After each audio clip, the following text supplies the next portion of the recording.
yan.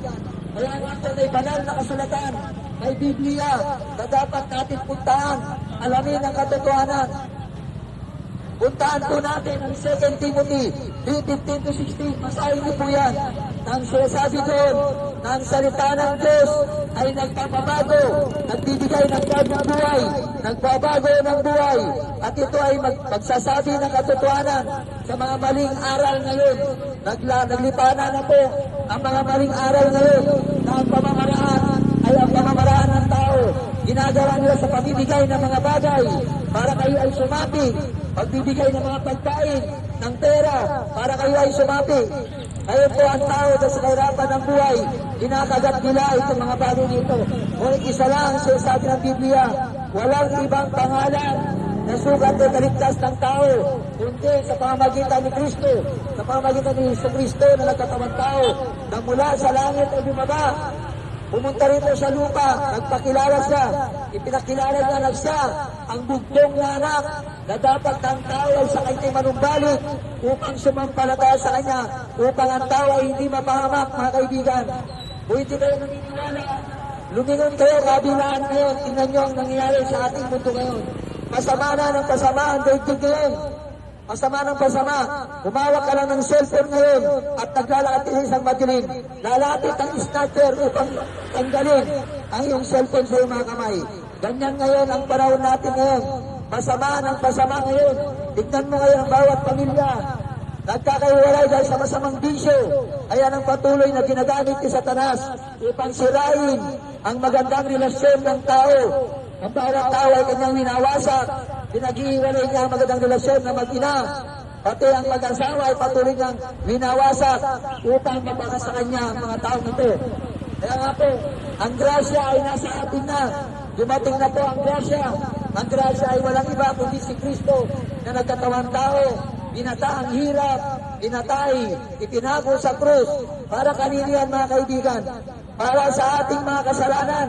Kung bakit nangyari yan ay pinako siya sa krus. Ibinigay niya ang kanyang buhay upang tayo ay makalaya sa pagkalipin ng kasalanan. Dahil tayo ay nalipin ng kasalanan. Tingnan po natin kabilaan ngayon ang kasalanan ginagawa ng tao. Kaya mga kaibigan, kung sino man ang nakakarinig ng mga mensahe dito ngayon, kaibigan, isa lang pinararating sa iyo ng Diyos. May plano sa iyo ang Diyos, tinatawag ka niya. Dahil ang Diyos ay mapagmahal. Ayaw niyang mapahamak ang tao. Ang gusto ng Diyos ay maligtas ka.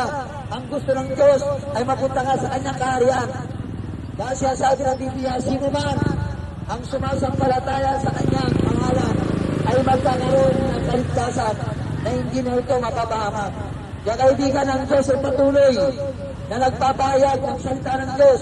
May mga reliyon ngayon, ipinagbabawal ang pagsasalita ng Biblia, ang pagbabasa ng Biblia.